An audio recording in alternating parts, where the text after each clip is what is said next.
Hello friends, तो कैसे हैं आप लोग। आई होप आप सब लोग ठीक होंगे। सबसे पहले तो सॉरी बिकॉज मैं जो डिजिटल मार्केटिंग का फोर्थ पार्ट लेके आने वाला था कोर्स का, वो बहुत लेट हो गया है। बट अभी आपका कोर्स का फोर्थ पार्ट आ गया, तो आप इससे आगे कंटिन्यू कर सकते हैं। ओके, सो आज के इस फोर्थ पार्ट में हम जानेंगे कि एसईओ के एलिमेंट्स क्या क्या होते हैं और इसके टूल्स क्या क्या होते हैं जिसके थ्रू हम एसईओ को प्रॉपरली कर पाते हैं। राइट, डिटेल में पूरी चीजें समझेंगे, प्रैक्टिकली भी देखेंगे। राइट, तो बने रहिए लास्ट तक और देखिए पूरे वीडियो को और एक एक टूल के बारे में और एक एक एलिमेंट्स के बारे में समझिए। ओके, तो सबसे पहले बता दूं, जिन्होंने मेरे चैनल को सब्सक्राइब नहीं किया उसे सब्सक्राइब करें और बेल आइकन को क्लिक करें। और इसके बाकी तीनों पार्ट देखने के लिए आपको बेल आइकन पे क्लिक करना है, जिससे आपको प्रीवियस पूरे पार्ट मिल जाएंगे, जिससे आप आगे के पार्ट को कनेक्ट करके आगे स्टडी कर सकते हैं। ओके गाइस, तो चलिए स्टार्ट करते हैं बिना किसी देरी। तो आज हम फ्री डिजिटल मार्केटिंग कोर्स के फोर्थ पार्ट में सीखेंगे कि एसईओ के कौन कौन से एलिमेंट्स होते हैं और उसमें कौन कौन से टूल्स का यूज करते हैं जिससे हम इजीली एसईओ को कर पाते हैं। ओके, तो चलिए चलते हैं मेरे लैपटॉप स्क्रीन पे और प्रॉपरली प्रैक्टिकली हम समझते हैं कि कौन कौन से टूल्स हम उनमें यूज करेंगे। ओके, तो जैसा कि आप देख पा रहे हैं, आप अपने लैपटॉप स्क्रीन पर आ गए हैं। सो मैं स्टार्ट करने पर बता दूं, सबसे पहले हम बात कर लेते हैं एसईओ के ओवरव्यू की। राइट, तो बात होती है what is SEO. SEO stand करता है सर्च इंजन ऑप्टिमाइजेशन के लिए। इसका हम आसान शब्दों में मतलब समझें तो इसका मतलब होता है कि आप अपनी वेबसाइट की रैंकिंग को एनहेंस करने के लिए, सर्च इंजन पर एनहेंस करने के लिए जो भी एक्टिविटी करते हैं उसे हम कहते हैं सर्च इंजन ऑप्टिमाइजेशन। राइट, तो आप अपनी सर्च पेज पे विजिबिलिटी बढ़ाने के लिए जो एक्टिविटी करते हैं उसको हम कहते हैं एसईओ। करेक्ट, इसके बाद हम बात करते हैं कि एसईओ वर्क कैसे करता है। राइट, एसईओ वर्क कैसे करता है कि एसईओ के लिए गूगल के मतलब सर्च इंजन के क्रॉलर्स होते हैं, सर्च इंजन के स्पाइडर्स होते हैं, जो क्या होता है हर वेबसाइट पर जाते हैं, हर वेबसाइट पर क्या कंटेंट है उस कंटेंट को लाकर अपने डेटाबेस में स्टोर करते हैं। राइट, आप देख सकते हैं जैसे अपने डेटा को क्या करते हैं, कलेक्ट करने का काम होता है। वो यहाँ से डेटा को कलेक्ट करते हैं और कलेक्ट करके अपने डेटाबेस में स्टोर करते हैं और उनके जो रैंकिंग फैक्टर्स हैं और उनकी जो एल्गोरिदम्स जो उन्होंने बनाई हैं उस एल्गोरिदम से मैच करते हैं। अगर उस एल्गोरिदम को मैच करते हुए जो भी कंटेंट होता है वो उसको गुड एसईओ और अच्छा एसईओ मतलब रैंकिंग के लिए स्टोर करते जाते हैं, और जो कंटेंट उनके क्राइटेरिया से और रैंकिंग फैक्टर से मैच नहीं होता है वो उसकी रैंकिंग को ऑटोमेटिकली क्या करते हैं, डाउन करते हैं। जो सर्च रिजल्ट आता है, सर्च क्वेरी आता है, मतलब जैसे हम कुछ भी चीज सर्च करते हैं। राइट, और अगर कुछ अच्छा कंटेंट गूगल के पास उसके गूगल के डेटाबेस में स्टोर है तो वो हमें अच्छा कंटेंट ही उसकी एल्गोरिथम के अकॉर्डिंग क्या करेगा, प्रोवाइड करेगा। ओके, तो गूगल का काम क्या होता है या किसी भी सर्च इंजन का काम क्या होता है, वो एक अच्छे से अच्छा रिजल्ट दे पाए अपने यूजर्स को, जिससे उसके यूजर उस पर रुकें, उस पर ट्रस्ट करें और उसके द्वारा जो दी गई इंफॉर्मेशन है उस पर ट्रस्ट करके उसको आगे अपना काम कर सकें। करेक्ट, तो इनकी कुछ एल्गोरिदम्स होती हैं जिसे हम फॉर्मूलाज बोल सकते हैं। ओके, उसके बाद बात करते हैं कि एसईओ कैसे काम कर सकता है, एसईओ कैसे ऊपर जाता है। राइट, मेन एसईओ काम क्या होता है, एसईओ काम होता है क्वालिटी ट्रैफिक लाना, क्वांटिटी ऑफ ट्रैफिक और ऑर्गेनिक रिजल्ट। एसईओ का मेन वर्क होता है कि वो क्वालिटी ट्रैफिक लेके आता है, मतलब कोई भी अगर कुछ सर्च करता है तो एक रिलेटेड यूजर ही, एक रिलेटेड मतलब जो नीडी पर्सन होता है वो नीडी पर्सन ही उस वेबसाइट पर क्लिक करता है। ओके, और क्वांटिटी ऑफ ट्रैफिक मतलब अगर आपका कीवर्ड में वॉल्यूम ज्यादा है और आपके कंटेंट में दम है, राइट, तो ऑटोमेटिकली गूगल पे रैंक करेगा ऑब्वियसली। राइट, और अगर गूगल पे रैंक करेगा तो क्वांटिटी उसमें ट्रैफिक की ज्यादा रहेगी। राइट, और आता है ऑर्गेनिक रिजल्ट, मतलब इसमें आपको कुछ भी गूगल को पे आउट नहीं करना है या कुछ भी पेड प्रमोशन नहीं करना है। इसमें आप ऑर्गेनिकली जो है कंटेंट और एसईओ की प्रोसेस के थ्रू अपनी वेबसाइट को रैंक करा सकते हो। ओके, फिर आता है, अब इसके टाइप्स की हम बात कर लेते हैं। राइट, इसके टाइप्स की बात कर लेते हैं कि कितने टाइप्स के होते हैं। ये हम पहले भी बात कर चुके हैं बट मैं एक ओवरव्यू दे रहा हूँ। White hat, black hat, grey hat और नेगेटिव। व्हाइट हैट में क्या होता है कि हम उसकी एल्गोरिदम्स को अप्लाई करते हुए एसईओ करते हैं, वो व्हाइट हैट में काउंट होता है। ब्लैक हैट मतलब हम उसकी कुछ व्हाइट हैट के कुछ अपोजिट होता है। राइट, बट हम इसमें कुछ एल्गोरिदम्स को फॉलो करते हैं, मतलब हम बोल सकते हैं प्रॉपरली हम उसकी एल्गोरिदम्स को फॉलो नहीं करते, बस उस एल्गोरिदम्स को हम फॉलो करते हुए आगे बढ़ते हैं, एसईओ करते हैं। ओके, और जो ग्रे हैट होता है वो white hat and black hat का मिक्सचर होता है, मतलब दोनों का कॉम्बिनेशन होता है। राइट, तो ग्रे हैट जो है वो एक तरीके से हम बोल सकते हैं कि उसमें व्हाइट हैट का ज्यादा चांस, ज्यादा परसेंटेज होता है और ब्लैक हैट का कम होता है।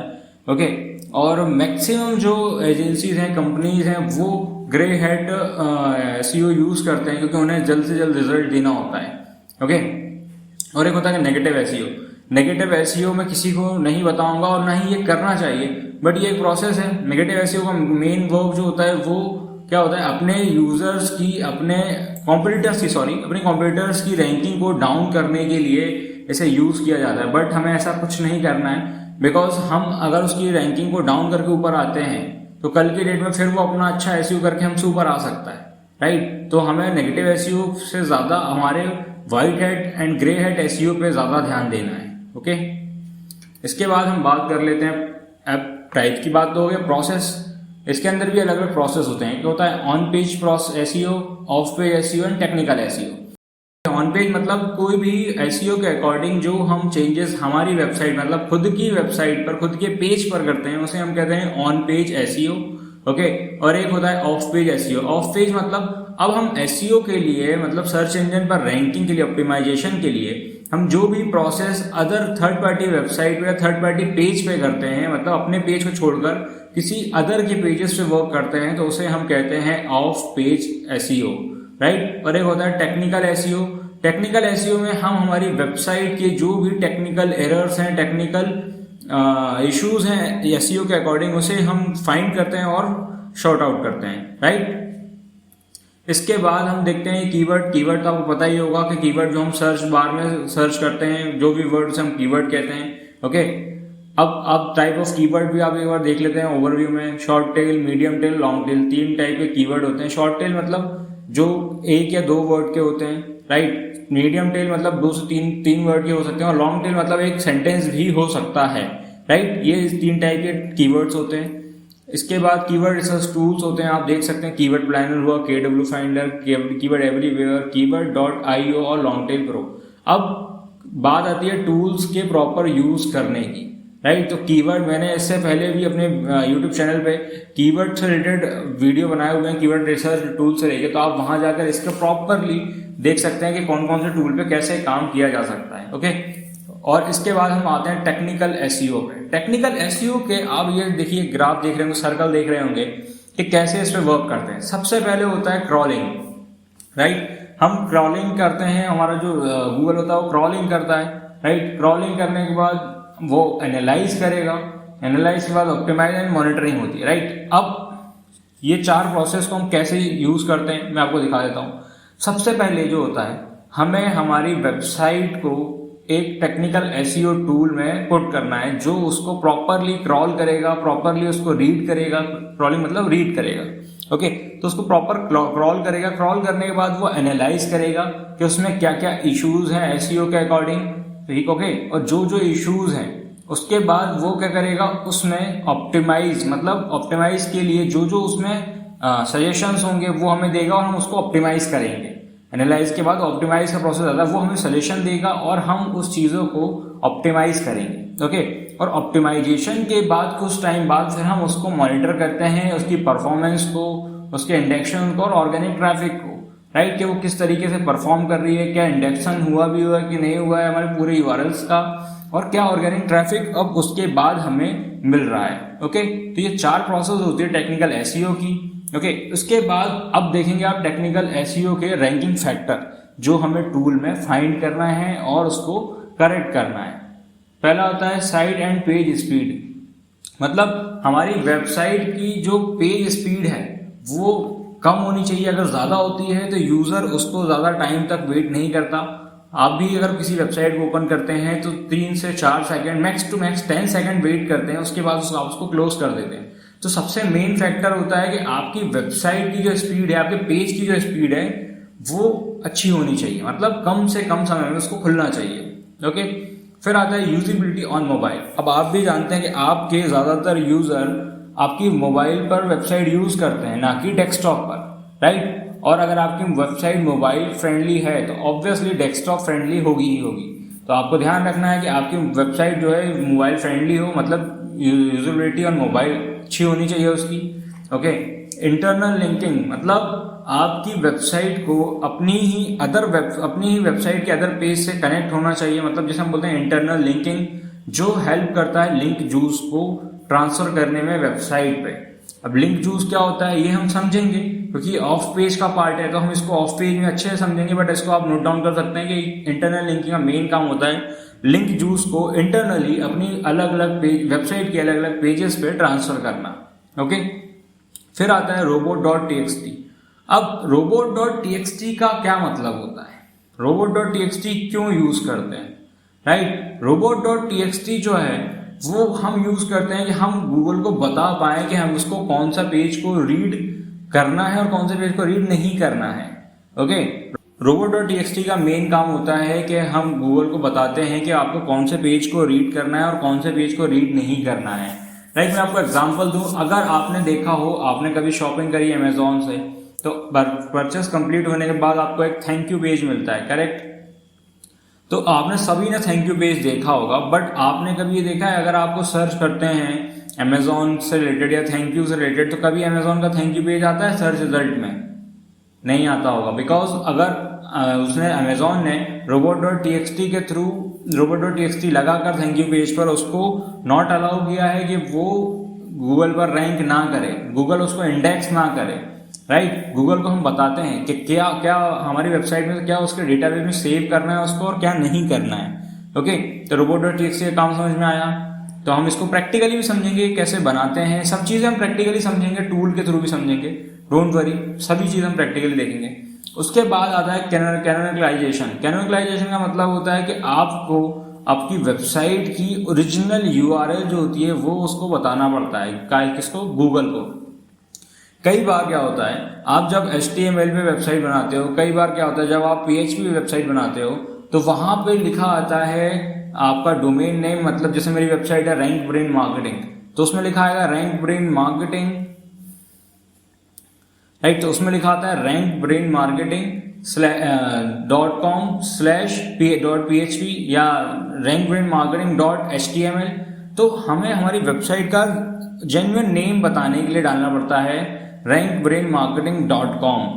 ओके, तो उसे हम कहते हैं कैनोनिकलाइजेशन। और मैं बताऊं आपको, ये प्रैक्टिकली बहुत अच्छे से समझ में आएगा, बिकॉज अभी मैं आपको ये वर्बली बता रहा हूँ इसलिए आपको ये अच्छे से समझ में नहीं आएगा, हो सकता है, राइट। तो हम इसको प्रैक्टिकली समझेंगे, फिर भी कोई डाउट आता है तो आप मुझसे कमेंट सेक्शन पूछेगा।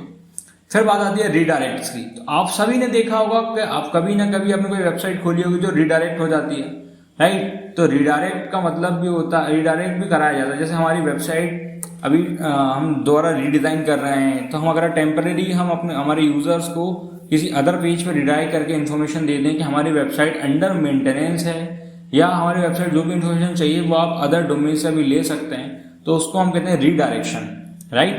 जैसे कि एग्जांपल लेना, जैसे कि मेरी कोई शॉप है जहां पे मैं रेनोवेशन का काम कर रहा हूं, बट वहां पे मैंने एक बंदे को खड़ा कर रखा है कि भाई अगर कोई भी मेरा कस्टमर आता है तो उसको आप मेरे सामने वाले शॉप पर या किसी भी शॉप पर भेज देना जहां पर मैं बोल रहा हूँ, राइट। मतलब एक दूसरी शॉप पर भेज देना जब तक रेनोवेशन काम हो रहा है तब तक, राइट। सो उसको हम कहते हैं टेम्परेरी रिडायरेक्शन। ओके, और एक बार क्या होता है जब मैंने वहां से शॉप अपनी जो है वो खाली करके दूसरी जगह शिफ्ट कर ली है, तो उसे हम कहते हैं परमानेंटली रिडायरेक्शन। तो वैसे ही वेबसाइट के साथ भी होता है कि यहाँ टेम्परेरी रिडायरेक्शन और परमानेंटली रिडायरेक्शन होता है, जिसे हम 301 और 302 रिडायरेक्शन बोलते हैं। ओके, तो 301 होता है वो टेम्परेरी रिडायरेक्शन होता है, और 302 जो होता है वो परमानेंटली रिडायरेक्शन होता है। ओके, तो उसमें क्या करना है, आप अपनी अगर आपको वेबसाइट को परमानेंटली रिडायरेक्ट करना है तो आप उसमें परमानेंटली रिडायरेक्शन लगा सकते हैं, और अगर टेम्परेरी करना है तो उसमें टेम्परेरी रिडायरेक्शन लगाकर कुछ समय के लिए रिडायरेक्ट कर सकते हैं। बट ध्यान रहे, आप परमानेंटली रिडायरेक्शन के बाद उसको वापस से उसी वेबसाइट पर या उसी डोमेन पर रिडायरेक्ट नहीं कर सकते, करेक्ट, ठीक। उसके बाद आता है साइट मैप। अब जैसे हमें गूगल मैप की जरूरत पड़ती है किसी भी लोकेशन पर जाने के लिए, राइट, भले ही हमें लोकेशन पता हो हम उससे पहुंच जाएंगे, बट गूगल मैप से क्या होता है, ईजी हो जाता है। वैसे ही गूगल को जरूरत पड़ती है साइट मैप, क्योंकि उससे हमें साइट का विजिट करना होता है, हमारी साइट पे उसके क्रॉलर को विजिट करना होता है, तो इसके लिए ऑप्शन होता है साइट मैप का। ओके, तो सबसे पहले साइट मैप बहुत ज्यादा इंपॉर्टेंट है गूगल के लिए या किसी भी सर्च इंजन के लिए, जिससे उसे इजी वे में फाइंड करने में वो होता है कि हमें कौन सी वेबसाइट पर या कौन सी यूआरएल को रीड करके सेव करना है, इंडेक्स क्रॉल करके इंडेक्स करना है, करेक्ट। तो साइट मैप बहुत इंपॉर्टेंट है, ये कैसे क्रिएट होता है हमें सब चीज देखेंगे। ओके, प्रैक्टिकली सब चीज सीखेंगे। फिर आता है मेटा रोबोट्स। अब मेटा रोबोट्स जो होते हैं वो 5 टाइप्स के होते हैं, मेटा रोबोट्स का भी काम क्या होता है, ये भी इंस्ट्रक्शंस देता है robot.txt की तरह, बट ये दोनों डिफरेंट चीज होती है। ओके, मेटा रोबोट्स जो होते हैं 5 टाइप के होते हैं। ये हम देखेंगे कि 5 टाइप के कौन कौन से होते हैं और कैसे इस पे हम वर्क करते हैं, राइट। और इनका मेनली वर्क क्या होता है, ये सब चीज हम प्रैक्टिकली देखेंगे और ये कैसे टैग बनाए जाते हैं ये भी हम सीखेंगे। अब इसके बाद ये कुछ एसईओ ऑडिट टूल हैं, जैसे एसईओ ऑप्टिमर है, द होथ है, एसईओ साइट चेकअप है, एसईओ एनालाइजर है, AHREF एंड साइट चेकर है। तो ये कुछ एसईओ के टूल्स हैं, एसईओ टेक्निकल एसईओ के टूल्स हैं, जिसे हम एसईओ ऑडिट टूल भी कहते हैं, क्योंकि हम इस टूल के थ्रू ही हमारी वेबसाइट को ऑडिट करते हैं, ओके, और उस पर वर्क करते हैं। तो ये टूल्स आप लोग नोट डाउन कर सकते हैं या स्क्रीनशॉट ले सकते हैं।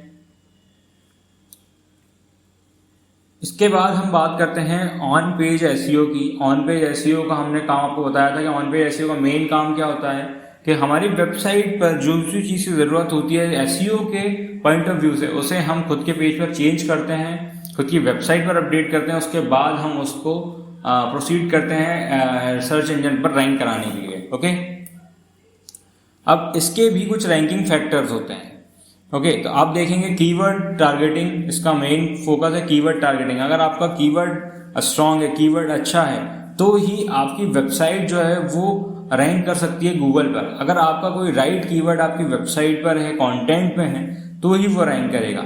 अगर आप भी सोचिए कि आपका कीवर्ड है बेस्ट रेस्टोरेंट इन भोपाल करके, बेस्ट रेस्टोरेंट इन इंडिया करके आपका कोई कीवर्ड है और आप उसे लगा रहे हैं बेस्ट स्कूल इन इंडिया वाले ब्लॉग में, तो वो किसी काम का नहीं है ना। तो आपको ध्यान रखना है कि आपकी कीवर्ड टारगेटिंग और आपका कीवर्ड चूज करने का जो मेथड है वो सही होना चाहिए। ओके, सो इसके लिए आपको कीवर्ड रिसर्च का मेरा वीडियो मिल जाएगा, उस पर आप जाके आप देख सकते हैं। फिर आता है एक option title and header tags, right, title and header tags. अब टाइटल आपने देखा हो किसी भी ब्लॉग का, किसी भी वेबसाइट का हम टाइटल होता है जिसे हम मेटा टाइटल भी कहते हैं, राइट। तो आपको टाइटल कैसे बनाना है, टाइटल के लिए कौन कौन से कीवर्ड्स को यू चूज करना है, राइट। तो हम ये सब चीज प्रैक्टिकली सीखेंगे, बट मैं आपको थ्योरिकली एक बार डिफाइन कर देता हूं कि टाइटल का मेन काम होता है आपकी वेबसाइट के अंदर, आपकी वेबसाइट को ओपन करने से पहले टाइटल देखता है यूजर, तो उसको वहां से समझ में आ जाता है कि उसको इस ब्लॉग के अंदर, इस वेबसाइट के अंदर कैसा कंटेंट मिलने वाला है, राइट। तो इस चीज का ध्यान रखें। तो कीवर्ड जो होना चाहिए वो आपका अट्रैक्टिव और कैची और सही कीवर्ड्स के साथ होना चाहिए। ओके, फिर आता है मेटा डिस्क्रिप्शन। मेटा डिस्क्रिप्शन जो होता है, मेटा डिस्क्रिप्शन का मेन काम होता है कि आपकी वेबसाइट का जो एक पेज में जो पूरी चीजें डिटेल में है आपके पास, आपके जिस वेब पेज में किसी भी चीज के बारे में लिखा हुआ है, जैसे कि मैं बोलता हूँ रेस्टोरेंट के बारे में लिखा है, तो यहाँ पे 160 कैरेक्टर्स में हमें डिफाइन करना है कि हमारे वेब पेज पे आपको क्या कंटेंट मिलेगा, राइट। क्योंकि मेटा डिस्क्रिप्शन की कैरेक्टर लिमिट होती है 160 कैरेक्टर से लेके 320 होती है। ओके, तो आप वहां पे 160 कैरेक्टर्स से 160 कैरेक्टर से 320 कैरेक्टर तक आप अपनी चीजों को डिफाइन कर सकते हैं। ओके, उसके बाद ऑप्शन आता है image alt text. Image alt text का मतलब क्या होता है, हर एक इमेज का क्या होता है, ऑल्टरनेटिव नेम होता है, ऑल्टरनेटिव टेक्स्ट होता है। बिकॉज आप भी जानते हैं गूगल इमेज रीड नहीं कर पाता। ओके, गूगल सिर्फ टेक्स्ट रीड करता है, गूगल सिर्फ आपने जो टेक्स्ट फॉर्मेट में लिखा है उसे ही वो रीड करता है। ओके, तो अब क्या करना है, आपको क्या करना है, आपको वहां पे इमेज का ऑल्टरनेटिव टेक्स्ट डालना जरूरी है। और ऑल्टरनेटिव टेक्स्ट डालने से एक बेनिफिट और होता है कि कभी अगर कोई इमेज में आपके, जैसे कोई मर्सिडीज की इमेज है, तो कोई सर्च कर रहा है मर्सिडीज, तो मर्सिडीज के अगर ऑल्टरनेटिव टेक्स्ट नहीं डले होते उनकी इमेजेस पे, तो कभी मर्सिडीज कीवर्ड से मर्सिडीज के फोटोज नहीं आ रहे होते, इमेजेस गूगल पर रैंक नहीं कर रहे होते, राइट। तो उसका ऑल्टरनेटिव टेक्स्ट डालना भी जरूरी है। ओके, उसके बाद आता है यूआरएल स्ट्रक्चर। अब आपका जो यूआरएल स्ट्रक्चर होता है वो फ्रेंडली होना चाहिए। अगर आपका यूआरएल स्ट्रक्चर फ्रेंडली नहीं है, राइट, अगर आपका यूआरएल स्ट्रक्चर फ्रेंडली नहीं है तो भी आपको ये प्रॉब्लमेटिक हो सकता है। बिकॉज आपका यूआरएल गूगल के लिए बहुत ज्यादा अगर टफ होता है तो गूगल कई बार उसको अच्छे से इंडेक्स नहीं कर पाता है, राइट। कई बार उसे गूगल उतनी प्रायोरिटी नहीं देता है। तो आपका यूआरएल जो होनी चाहिए फ्रेंडली होनी चाहिए, जिससे कोई भी सर्च इंजन जो है उसको आसानी से समझ ले और अपने पास स्टोर कर सके, इंडेक्स कर सके। ओके, इसके बाद बात करते हैं क्वालिटी कंटेंट पे। क्वालिटी कंटेंट सभी को पता है कि अगर आपकी वेबसाइट पर या आपके सोशल मीडिया पर कहीं पर भी आप काम करते हैं, सोशल मीडिया हो, वेबसाइट हो या एवरीथिंग, कहीं भी, एवरीवेयर, राइट, वहां पर अगर आपकी कंटेंट की क्वालिटी अच्छी है, आपके प्रोडक्ट की, आपके कंटेंट की जो भी चीज आप प्रोवाइड कर रहे हैं उसकी क्वालिटी अगर अच्छी है तो ऑब्वियसली वो रैंक करेगी ही करेगी, राइट। तो ध्यान रहे कि आपके कंटेंट की क्वालिटी अच्छी होनी चाहिए, राइट। इसके बाद हम बात करते हैं इंटरनल लिंकिंग की। इंटरनल लिंकिंग क्या करता है कि आपकी वेबसाइट का जो भी लिंक जूस है उसे वो इंटरनली अदर वेबसाइट पर, अदर पेजेस पर क्या करता है, ट्रांसफर करता है, इंटरनली ट्रांसफर करता है और उनकी रैंकिंग में हेल्प करता है। ओके, उसके बाद हम बात करते हैं ऑफ पेज की। ऑफ पेज का क्या काम होता है? ऑफ पेज का ओवरव्यू हम जैसे समझा कि ऑफ पेज में क्या होता है, मेनली हम हमारे वेबसाइट के अलावा हमारे वेबसाइट के पेज को हमारे पेज को छोड़कर हम किसी थर्ड पार्टी पेज पर, थर्ड पार्टी वेबसाइट पर रैंकिंग के लिए जो प्रोसेस करते हैं उसे हम ऑफ पेज एसईओ कहते हैं, करेक्ट। उसके बाद हम बात करते हैं इनके रैंकिंग फैक्टर की। इसकी भी रैंकिंग फैक्टर है, अगर आप देखने जाएंगे तो ऐसे बहुत सारे रैंकिंग फैक्टर हैं, राइट। ऐसे 200 प्लस रैंकिंग फैक्टर्स हैं पूरे गूगल रैंकिंग के। बट अब हम देखें ऑन पेज, ऑफ पेज और सब चीज मिलाकर 200 फैक्टर हैं, राइट। तो ऑफ पेज में हम मेन फैक्टर्स की बात कर लेते हैं अभी। जैसे हम देख रहे हैं नेचुरल लिंक्स। नेचुरल लिंक्स मतलब कि लोग खुद से आपको लिंक प्रोवाइड कर रहे हैं, राइट। जैसे कोई भी एक ब्लॉगर है जिसने अपने ब्लॉग में किसी एक अच्छे बोल सकते हैं अच्छे रेस्टोरेंट का, अच्छे होटल का या अच्छे कोई प्लेस का उसने एक कंटेंट दिया है इंट्रोडक्शन के साथ, या उसका पूरा एक ब्लॉग बनाया है, तो उसने और क्या किया, उसकी वेबसाइट का या उस प्लेस को वहां पर उसकी क्या लिंक दी है। जैसे हम बोलते हैं नेचुरली लिंक देना, लोग खुद से जो है वो लिंक आपको प्रोवाइड कर रहे हैं, ओके, वो होता है नेचुरल लिंक। सेकंड नंबर होता है मैन्युअली बिल्ड लिंक्स। तो जैसे कि आप देख रहे हैं कि अगर आपने देखा, आपने कोई किसी सर्विस ली या प्रोडक्ट लिया, तो उसने अपनी वेबसाइट पर, आपके प्रोडक्ट पर या आपके वेब पर या आपकी वेबसाइट पर उसने अपनी बिल्ड को मैन्युअली लिंक कर दिया है, करेक्ट। उसने क्या करा, अगर आपको सर्विस दी है, कुछ भी उसने प्रोवाइड करा है, किसी भी टाइप की सर्विस हो, आपको वेबसाइट बना के दी हो, आपका एसईओ किया हो, आपने देखा होगा कई बार, जैसे कोई भी लिखा आता है क्रिएटेड बाय दिस कंपनी है, राइट। तो इस तरीके से होता है मैन्युअली बिल्ड लिंक, कि आपने आप उसके क्या हो, कस्टमर हो, वो एक सर्विस प्रोवाइडर है जिसने अपनी लिंक जो है आपकी वेबसाइट पर मैन्युअली बिल्ड कर दी है, करेक्ट। फिर बात आती है सेल्फ क्रिएटेड लिंक्स। अब एसईओ में क्या होता है, ये लिंक्स तो हैं बट लोग क्या करते हैं, सेल्फ क्रिएटेड लिंक्स का भी यूज करते हैं, मतलब खुद से भी अपनी वेबसाइट के लिए लिंक बनाते हैं, करेक्ट, राइट। समझ में आया कि सेल्फ क्रिएटेड लिंक्स। उसके बाद आती है गेस्ट ब्लॉगिंग। गेस्ट ब्लॉगिंग मतलब कि आप किसी अदर वेबसाइट पर जाके गेस्ट ब्लॉग डाल रहे हैं, मतलब किसी अदर की वेबसाइट पर जाके अपना ब्लॉग पोस्ट कर रहे हैं, उसे हम कहते हैं गेस्ट ब्लॉगिंग। अगर आप गेस्ट ब्लॉगिंग के थ्रू क्या कर सकते हैं, आप अपनी वेबसाइट की लिंक भी उसकी वेबसाइट पे क्रिएट करते हैं, राइट।